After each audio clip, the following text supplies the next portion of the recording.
Very much for joining me, and if you're just joining us, this is Rose on All Sides, and we will be talking with Mr. Uche Okafor Mefor, who is the deputy leader of the indigenous people of Biafra. Thank you very much, sir, for joining us. Thank you for having me.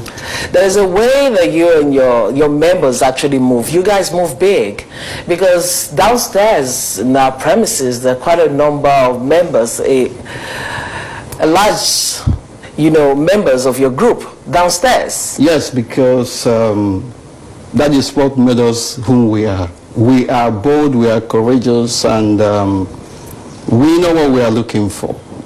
Huh. We have been maimed, we have been marginalized, millions of people have been killed, and since after the war, it appears that all those things that led to the war are still there. Okay. And of course, you're a witness to it, unless you don't want to tell yourself the truth. Why do you want to harass and humiliate the President of the Federal Republic of Nigeria? We are not harassing anybody. You are here in the United Kingdom, isn't it? Yes.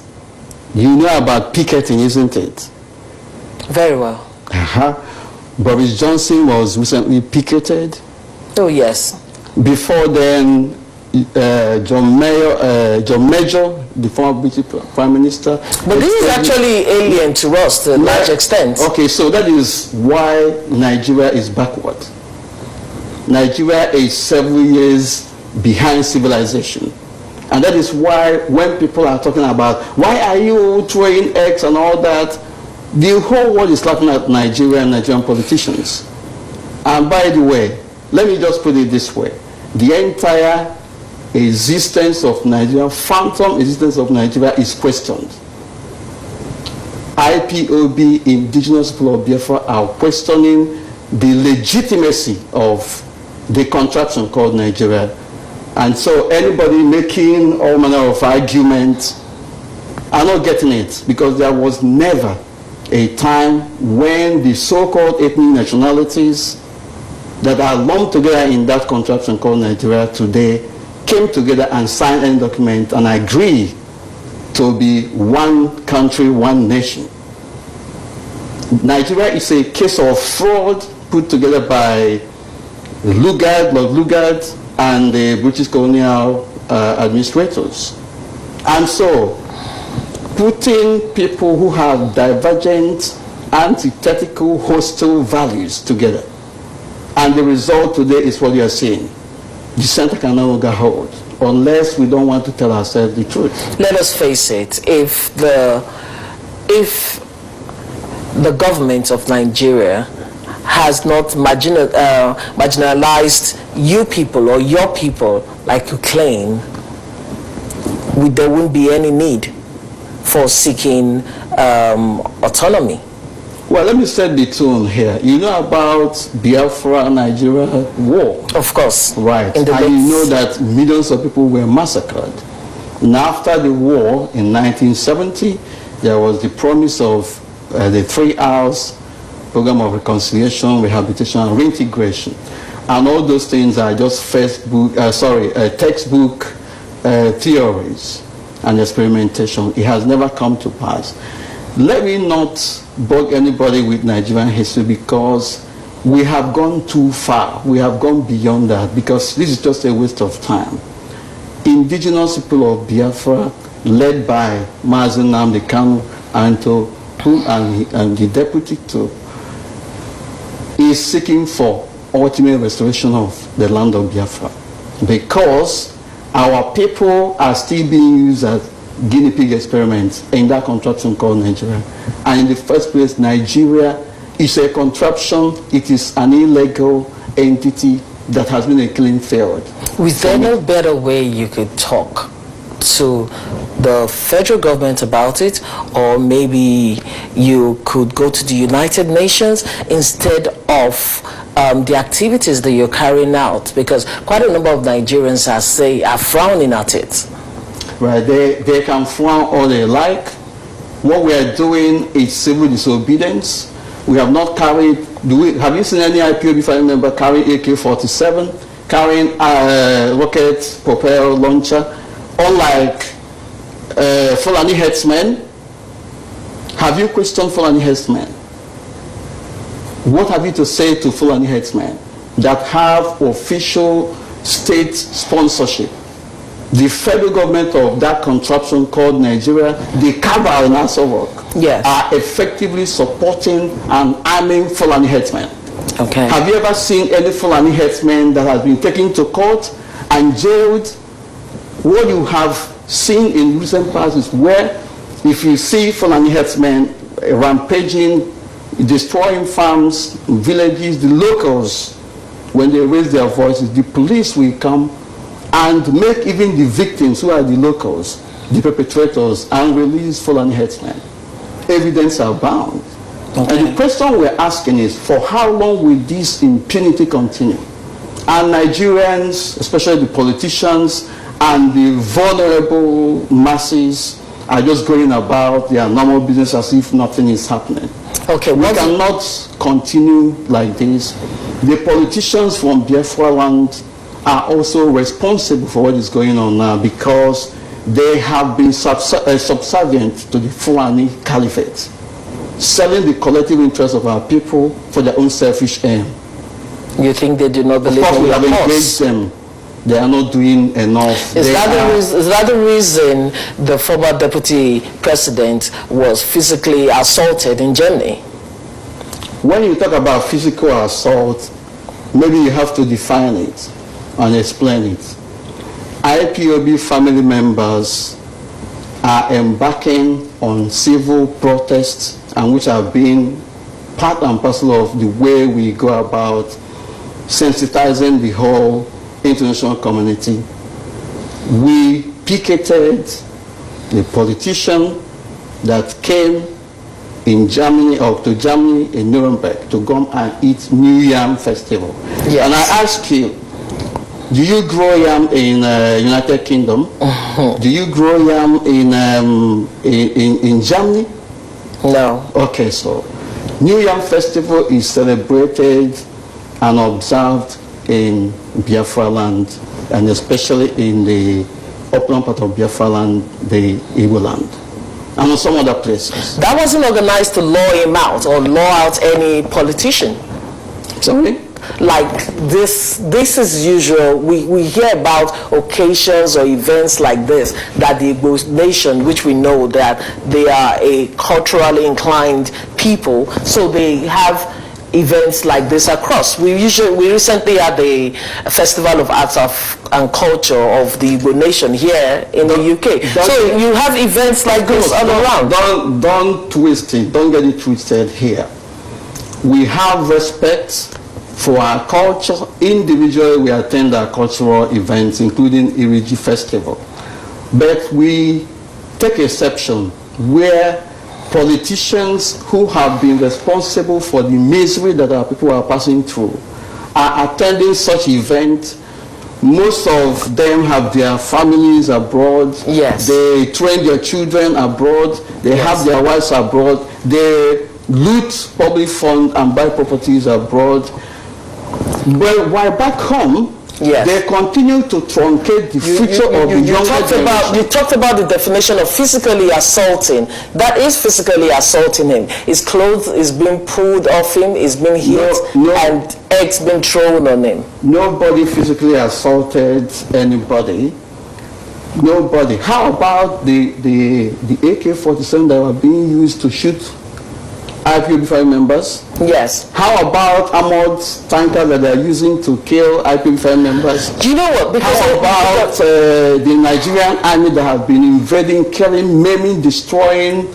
There's a write-up online by one Ebuka who said that he was initially in support of the IPOB, but now he has stopped even financially because he feels, and that some of your kingsmen are are speaking and not in support of the assault on Ike Ekweremadu, because he's a gentleman, he's a fine politician, he's been in the National Assembly back and forth for the last 20 years, and that he's not deserving of such treatment. Maybe there could have been some other politician in his place. Thank you very much. You rightly said Ike Ekweremadu has been in National Assembly for the past close to 20 years? Yes, no. Close to 20 years. Okay. And so, what do you think that he has done for the people where he comes from? The people that sent him to the National Assembly. What has he done? There are a lot of Operation Python dance has been experimented 3 times now. When you talk to them, they will say there is a way of doing it. There is a way of doing it. And you feel that they're standing up well enough. Now, they call you miscreant, they call you, just like somebody looking at me, am I a child? I have my family. But somebody will go and sit down somewhere and concoct all manner of evil and call me a terrorist. And call me a small boy. I'm also an elder in BIAFRA land, for goodness sake. And now, what we're saying is that they are not doing enough. And people are being killed, people are dying. Ekweremadu, for instance, should recognize that he's a symbol of Nigerian federal figure. And should take it. I expected them to go back to the drawing board to know that people are not happy. People are not, they are not happy. They are not, accepting whatever is being given to them anymore. This is a situation whereby the master will eat bone and throw it down for the so-called miscreants as they describe us to. So what we're saying here is that Ekweremadu has been there. There are so many of them who have been there. When you thought they would say they call police for you, they call the army for you, they call your manner of names and all that. They connive with the Fulani Islamic fundamentalists. With your success in successfully harassing Ekweremadu, the group seems to be ginger up to do this more to more politicians. And is it just going to be limited to the Igbo or the Eastern politicians, or you intend to spread it out to other politicians? At the moment, this is a family business, for avoidance of doubt. I need everybody to understand what we are doing here. Our people are dying. In Enugu, in Ebonyi, Fulani headsmen are invading communities, killing, maiming. 2 Reverend fathers have been murdered in the last 3-4 months. There was a woman, one of our mothers, that was raped and killed. Everybody is saying it. Yes. And incidentally, this is happening in Ekweremadu's own state. What has he done? I heard him talking about the fact that he has done this, he has done that. He has traveled to the northeast, he has gone to south, he has gone to middle belt and donated money. Go and ask him, what has he done against what is happening in his backyard? He hasn't done anything. So what we are saying here, it's not about playing politics with our lives. The question we're asking is, for how long will he continue? We are tired of newspaper publications. We are tired of brown envelope journalism. What they are doing, these politicians, is when they go, if something happens, they will instruct their assistants or their aides to write something, and they will send it to journalists. They will publish it, just in case. If you begin to accuse them of something, they will show you, that is what Ekweremadu was doing. He said he led federal government, he led the delegation to Nigerian federal government on the issue of Operation Python dance and Ipob and all that, and that he was doing it quietly. What we are saying is, if you are here to defend your people, come out in the open and defend your people, not in secrecy. To the extent that in fact, it's everywhere. Ayodele Fayose, the former governor of Ekiti State. Yes. Femi Fani-Kayode, these are Yoruba men. But they left, apart from defending their own people, they were also doing what our elders, our politicians should be doing for ourselves. We send them or we selected them to go and represent our people. Yes. They are not doing that. We want them to come out in the open and stand at the forefront and defend the interests of our people. That's what we are doing, that's what we are saying here. Apart from that, many people have been murdered, many Biafran youths have been maimed, and these politicians are still telling us one Nigeria, one Nigeria. Last year they convened what they call handshake across the Niger and said that without restructuring, that there will be no election. Where are we today and all that? And for avoidance of doubt, IPOB is not seeking for one Nigeria restructuring. We are going for outright restoration of the land of Biafra because people have been murdered. So many have been killed, millions have been killed, and as we speak, our people are still in prison. There are people who have been extrajudicially murdered and incarcerated. It's a no-brainer. Are the people supporting it? Yes, it's a no-brainer that the average Igbo man is Republican in nature.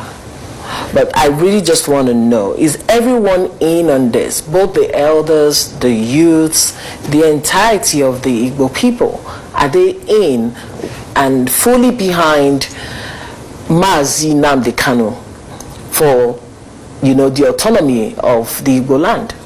It's not autonomy of Igbo land, for avoidance of doubt. What indigenous people of Biafra stand for is, as the name stands, is... But she used the word secession, or what is that? If you like. Okay. We are aiming for restoration of Biafra, agitating for restoration of Biafra, and Biafra we are looking for is the old Eastern region. Some part of this area they called South-South today, and some part of Middle Belt, for the simple reason that there was fraudulent delineation of boundaries in order to lessen Biafra agitation. And what we're saying today, in order to solve that problem, is for referendum to be conducted in all those areas so that people will decide where they want to be. And so, I have no business with politicians, Nigerian politicians, who are clamoring for one Nigeria. Of course, they know that it's an elusive experiment. Okay, I have a caller, Tunji. Hello, Tunji. Thanks for joining us. Just a quick one to Uche Mefor. I just want to tell you that I do not feel it's right for you to IPOB to keep inciting the people, beating up politicians who travel abroad into the diaspora, and mainly you endangering life of many Igbo youth in the eastern Nigeria who don't even live abroad. Most people causing this problem live in the diaspora. They don't feel any pain. Do you think that is fair? I do not think so. We've been through enough in Nigeria. At this point, we should be talking about cooperation. You can talk about decentralizing Nigeria state. I think that's fine. You have genuine points on that. But trying to overheat the policy, I think we don't have to do civil war part 2. That's all I want to say. I'll listen to you now. Thank you. Can you hear me? Hello? Okay, I think we lost. That's all right. The thing is, Tunji, of course, is not a Biafran for avoidance of doubt, but it is interesting, for us to be experiencing surge in people coming up to defend the so-called Igbos this time around. The question is, where were these people when our people were being massacred? Even now that Fulani herdsmen are everywhere, killing everybody, why are they not on the street defending the Igbo people? So I call this hypocrisy. At the end of the day, in Yoruba land, Dudua land, a lot of things are happening. I will advise Tunji to go and fight for Shawole. Shawole is illegally being incarcerated in detention. Yes. He has left Shawole. On the hearing of tear gas, everybody ran away.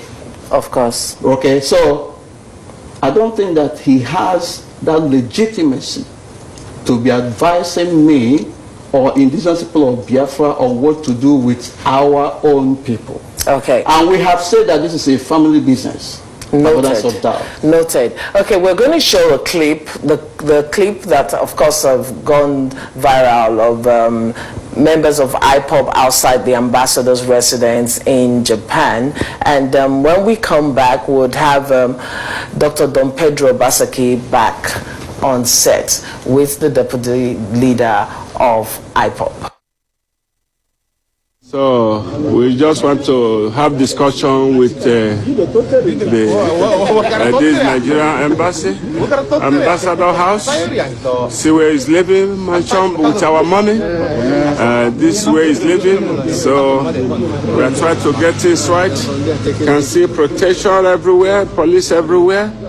But we cannot give up. We cannot give up. We cannot give up. Look at where he's living. Look at the house. You know, look at the mighty mansion he's living here. These are and the people are saying that we cannot come here, but we are here today, and we are trying to make a record. Femi Adesina, I warned you last night on the Facebook that I will be here today. Where are you? Where are you? Yes. Where are you? Samesh Kanai.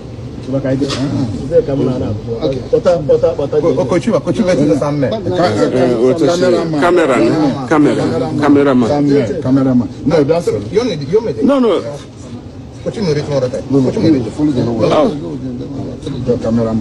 Okay. Chris, we want you to follow. So everybody makes. No, you don't need to cameraman. Standing tall cameraman, or a cameraman.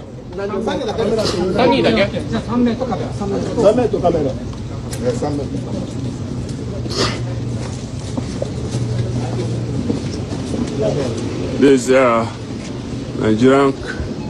Nigerian ambassador house, where the Nigerian keep our Jubre of Sudan.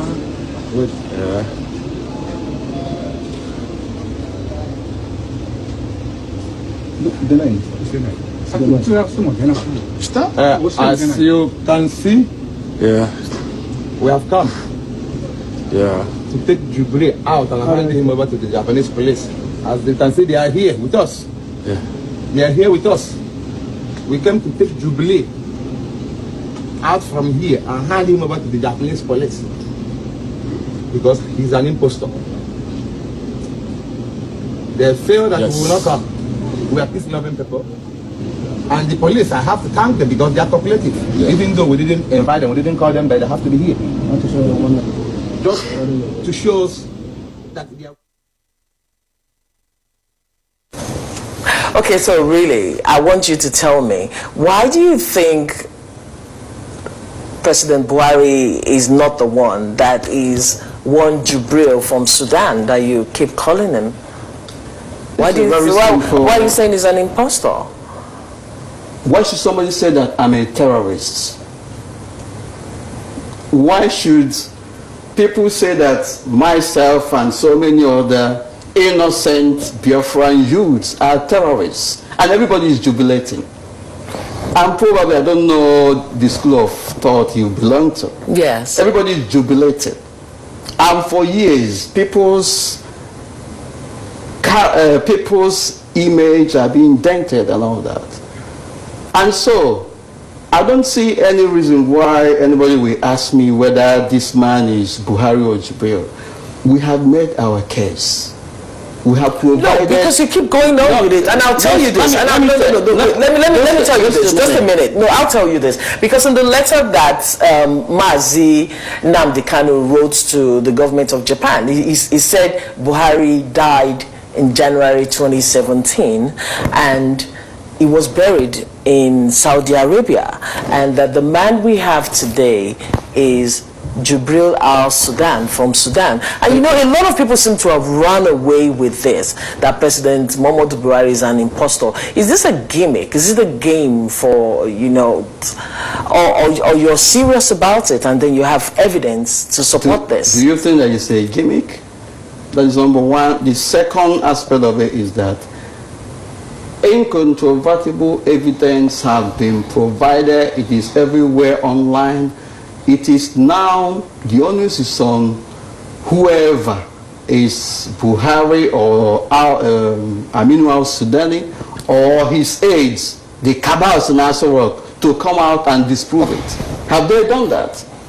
Somebody said I'm a terrorist. I'm coming out here to say I'm not a terrorist. So has Buhari or Aminu al-Sudani, has he come out and say I'm Buhari or I'm Buhari and all that? Has he done that? No, maybe he thought he really doesn't want to. Okay, so he doesn't want to. But we have made our case. It is now for them to disprove it. And you guys are really making use of the social media, which I wouldn't know to say maybe to commend that or not. But with that, information gets to people quicker. And a lot of people seem to be digesting the information you're giving out. So, number one, like this issue of Jubril al-Sudan, and then the issue of Buhari not being in Japan. You know, so a lot of people have that impression, and the photograph you said was photoshopped, and the constant issue back and forth with Femi Adesina, the presidential spokesperson. Again, this is a case of you disproving the evidence we have put forward. We are not mincing words about it. It is now left for those concerned to come out and say this is not true and all that. The question should not be thrown back to me because we have made a case. So let them come out and disprove it. Let them come out and say this is not Photoshop. The man in Asarok is not Aminu al-Sudani. Yes. It's Buhari. Let the man in Asarok come out and say I'm Buhari. I'm not Aminu al-Sudani. He hasn't done that. But there is a president who is not fully communicating with his people. So. And you are proud of that character in Asarok as your president? No, let me just put it this way. Yes. The man they called Buhari, since 2012, 2013, has been on the street protesting. Even he ganged up against Jonathan. They said all manner of things against Jonathan to put Jonathan aside. And when they succeeded in doing it, they promised heaven on earth. You are a witness to it.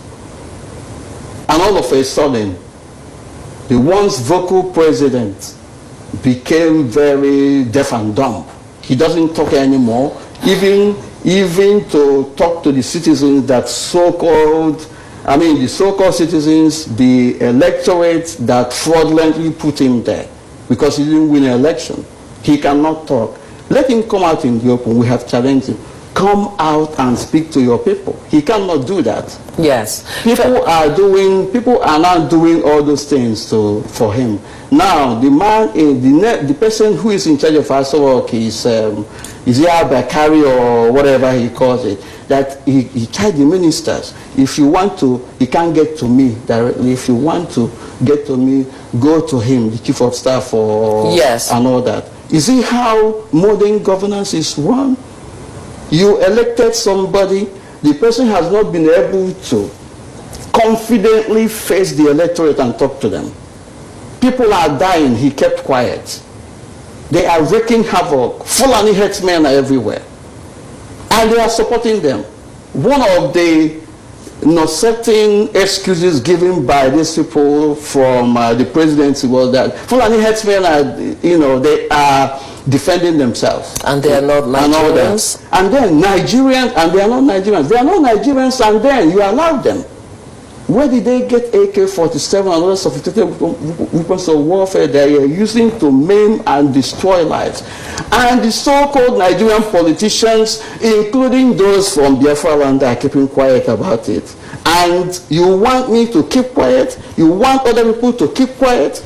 Because life is so sweet, we don't want to do anything that will unruffle us or something like that. And the question is, for how long will they play games with our lives? If others don't do anything, we shall do something, and we are doing it. More importantly, we are not fighting for one Nigeria anymore or for restructured Nigeria. We are going for ultimate restoration of Biafra. Okay. And so there is no similarity between Obaseki that was here before and ourselves. I will heard take him you. say that Yes. IPOB agitation was internet and intellectual brigandage. That's an insult. And he appears to be saying, I don't have anything with IPOB and all that. Let me tell you something. There was a question thrown at him. He didn't answer it. Yeah. Would you allow people whom you are claiming to be Igbos and other people in the so-called Midwest? I have a question. Let me speak with Austin. Referendum. Yes, I have a caller. Hello, Austin. Thanks for joining us. Where are you calling from? I'm calling from London. I just want to. I sat down here. I was listening to your previous guest, and now listening to the Ipob deputy leader. I just want to find out because according to their map, they put down parts of River State, Delta State, and the Ijaw people as Biafran. So I just want to know, what do the Ijaw people have in common with the Biafrans? As far as I know, there's no connection between the Igbos and the Ijaw people, because if there's a connection between any tribe in Nigeria, the Ijaw people are more related to the Yorubas because they are part of the Oduduwa family history. So I just want to know, what connection do the Ijaw people have with the Biafra? And second question I want to say is that when Nigeria was divided into 4 regions, a lot of the Ijaw people did not benefit from the eastern region. Most of them went to the Midwest region. That's where they were able to get scholarships to educate themselves. Then the Igbo people were marginalizing all the other ethnic groups in the eastern region. That's my little contribution. I want him to respond on all these questions. Thank you. Has made a statement of fact from his own perspective, isn't it? Yes. He made a number of allegations, and it is left for him to provide evidence that Ijaw people were marginalized and done all manner of things. It is also left for him to define the relationship between Ijaw people and the Igbo people. But I want to say something here. Question for him from me is, where was Ijaw people during the 1960s? The old eastern region, was Ijaw in the north, or was it in the Midwest, or in Yoruba land?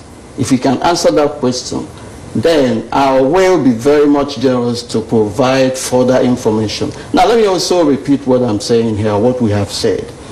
Biafra we are looking for remains the old eastern region. Some part of this area they call South-South, the whole of the area they call Southeast, some part of Middle Belt. And because of the corruption that crept in during the so-called creation of state delineation of boundaries, gerrymandering of boundaries, a lot of people were uprooted from their natural environment and put into hostile communities, just in a bid, a desperate move to stop Biafra agitation. And what we are saying, we have a solution for it. Let there be referendum. Let people decide where they want to be. Why are they afraid of referendum, for goodness sake? Referendum If it so happens that today President Muhammadu Buhari asks for a roundtable discussion, would you oblige? It depends on, roundtable discussion can be on anything. It depends on what he's calling on what you are agitating for. If he says, come, let us talk. The only thing that will bring us to negotiation table is Biafra. Simple as that. Yes, if that is stated, you would discuss with them. If they're talking about how Biafra will go, we send our representative there. But of course, there are war criminals. Muhammad Buhari or whoever is behaving to be him in Asorok, pretending to be he himself. You really believe that? He's a war criminal, for avoidance of doubt. All those people, the chief of army staff, the police chief that have come between 2014 and up until this moment, and some criminal Southeast governors. These are war criminals because they have participated either directly or indirectly in maiming and spilling of the blood of innocent Biafran. But do you think this government would actually allow for the succession of Biafra? It doesn't matter. We don't care. And that is why we are doing what we are doing. We shall see who will get tired at the end of the day. They don't understand the mess that they have put themselves in. They thought that the present generation of Biafrans are the same with those that came before us, that when you intimidate, they will go and sleep. Or when you dangle money in their face, they will go and sleep. Just like this present crop of Southeast politicians we have.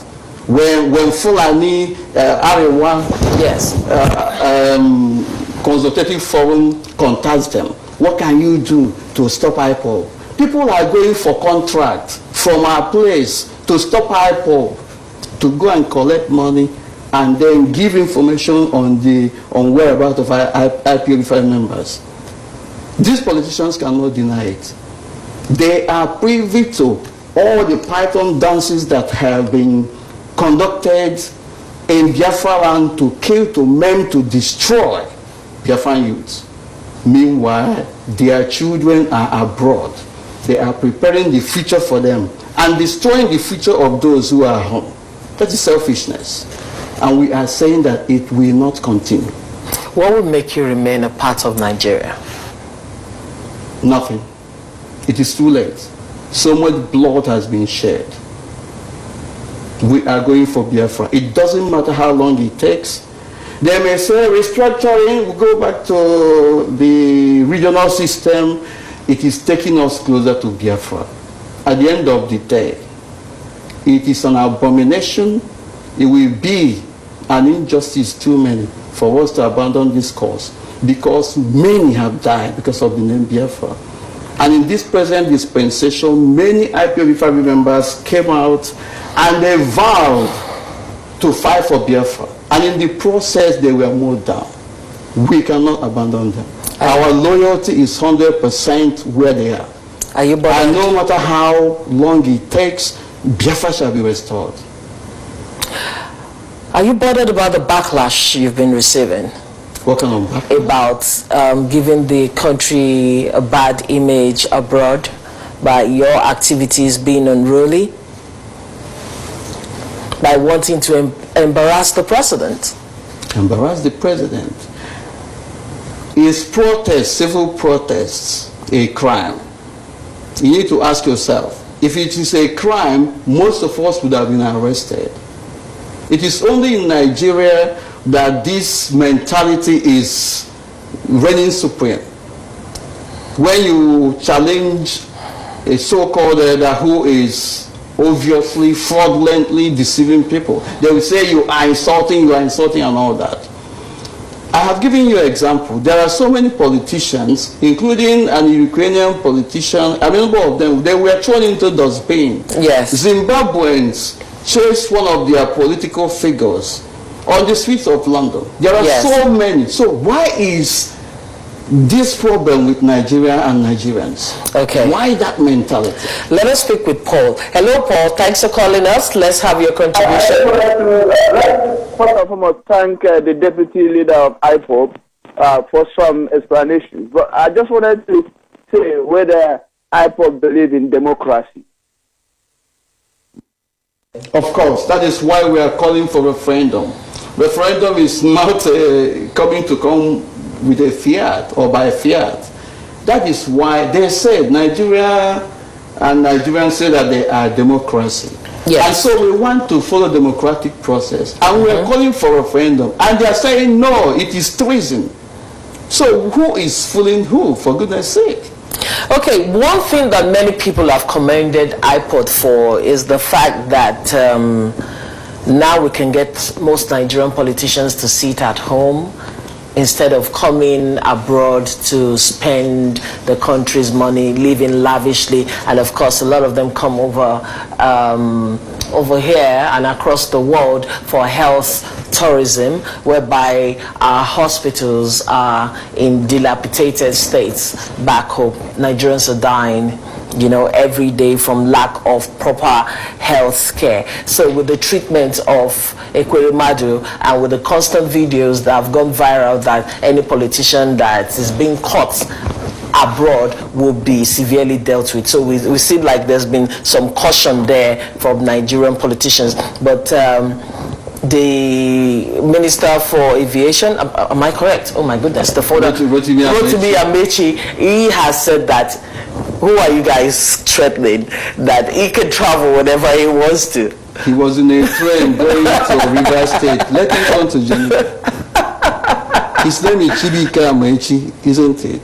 He's an Igbo man claiming to be something he's not. Let him come to Geneva. But you're going to have words with him. You're going to sit and have words with him. What kind of words? He would be maltreated. We have not treatment will be stopped. I need to correct this impression. We are not attacking anybody. And if it is an attack, it's an attack with egg, commensurate with an attack with AK-47. Can you begin to rationalize? Okay. These people, okay, if it is an attack, we attack you with egg, you are attacking our people with AK-47, killing innocent people, and everybody is jubilating. Because of course in societies like this, the AK-47 is not readily available. Let us speak with Uzoma. Hello Uzoma, thanks for joining us. Let's have your contribution.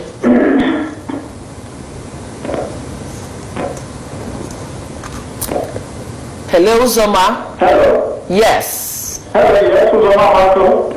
Yeah, where are you calling from? Yes, what I want to say, I just simply want to make one or two contributions into the discussion.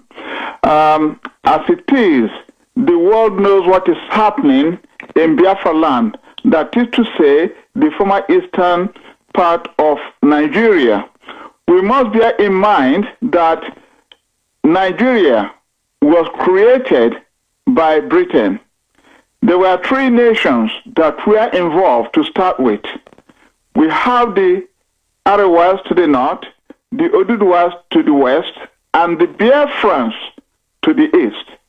All the ethnic groups that formed part of the former eastern Nigeria is Biafra land. And I wonder if any civilization can allow the killing of Biafrans to date to say, yes, we want to remain part of Nigeria. Forever, we will never be part of Nigeria. The agitation for Biafra sovereignty will continue, and we must get it. Look at the mayhem in the whole of Biafra land. Look at the killings, the raping of our mothers, sisters, daughters, and so on. It is unacceptable. Even though the world is keeping quiet, looking the other way, it's not going to happen this time round. We are in the 21st century, and we are going to continue with the agitation for no matter how long it takes. We want to be free. We are Biafrans. We want to go back to where we were before the amalgamation. Thank you very much, Uzoma. I see a lot of people share your passion. Because you were saying that you were asking me a question before whether generality of the people in the eastern region. Yes, because there will be people who are not fully in support, are they? Because people who are not in support of what we are doing are people who are either benefiting from Nigerian system or people who have questionable parentage, favourers of that, or people who are filled with envy and jealousy. Why not me? And all that. What we are fighting for is a generational cause. It is not for me or for my children, it is for everyone. So everybody has platform here. And by the way, I want to say something here. People say that we don't have respect for the so-called elders and all that. And I'm saying here, and this is our focus, this is our view, we have profound respect for elders. We have elders in IPOB as well. But we don't respect the stupid ones, the treacherous ones, the sellouts among us. Because at the end of the day, they are mortgaging the future of millions of Biafran generations already, that are yet to come. The future of the youths are mortgaged. The future of people who are coming after us are mortgaged. And these people are selfishly providing political and economic safe haven for their children abroad and all that. And we are saying that enough is enough. Since 1960s, they have been playing politics with people's lives, with the exception of the late people's general, Yes. And this has continued. Every year, every electoral cycle, one fraudulent politician will come up and go and pay homage to Hausa Fulani, to Arewa Consultative Forum and their cabals. And you ask yourself, what is all this thing? They want to serve them. They are subserviently serving them to serve the collective interests of our people for their own selfish aim. Go to the so-called southeast, you will see that there is no motorable road. All the industries there that were there before, they are all moribund, not because it just died in natural death, but because of economic sabotage, because of wickedness. You know, for me, like a friend would say, you're preaching to the converted. If you talk about the region being marginalized and everything else. But I still feel, and maybe quite a number of people, that talks will get us to where we want. Things... Where we get us talk? Yes. But we have explored avenue for dialogue. All these politicians telling you, Ipob is this, Ipob is that, especially from BIAFRA, and ask them whether we have not made contact with them before. Our leader, Nnamdi Kanu, told them, that was in 2017, go to Abuja, get me a date for referendum. Go to Abuja, tell them that our people are being marginalized. Let them fix the roads, let them fix the schools, that children will be going to school, let them open up the ports and airports for infrastructure, for another infrastructure facilities to be in a very good state. Our people are being deliberately and in a most wicked fashion being sidelined. And then those who are supposed to be representing our interests are sleeping and, building economic and political capital for themselves and their children. And we are saying that this cannot continue. These are sellouts. Unless they change. Yes. This is just the beginning.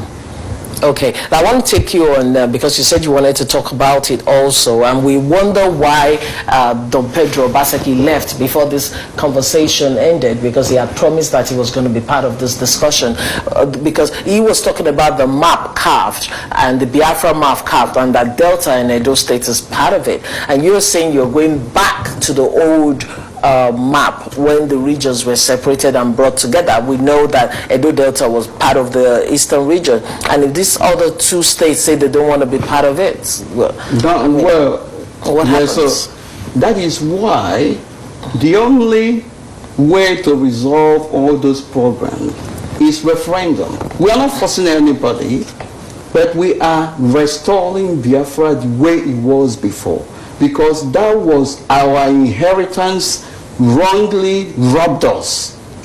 And we are saying, let Biafra be restored the way it was before. Anybody can belong to anywhere he wants. Okay. But because of these problems, people making this claim and all that, and because of this fraudulent delineation of boundaries, gerrymandering, and uprooting of communities and putting them into hostile communities where they don't have a say. We want referendum for people to decide. You can decide to belong to Sokoto. You can decide to go to Yoruba land and live. But let those who want to be part of Biafra decide as well.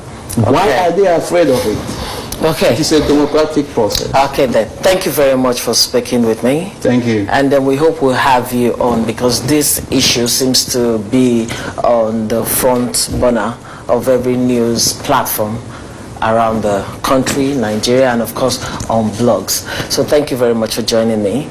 Okay, viewers, I've been speaking with Mr. Uche Mefor, who is the deputy leader of the indigenous people of BIAFRA. We've had a really good discussion, and hopefully, like I said to him, we'll be having this discussion again. I want to say thank you very much to our callers, our viewers, everyone who have made this program a success today. And hopefully next week, of course, we're going to do this again. And of course, I will not forget to say thank you very much to our sponsors, Papil and Camille Air and Beauty Limited.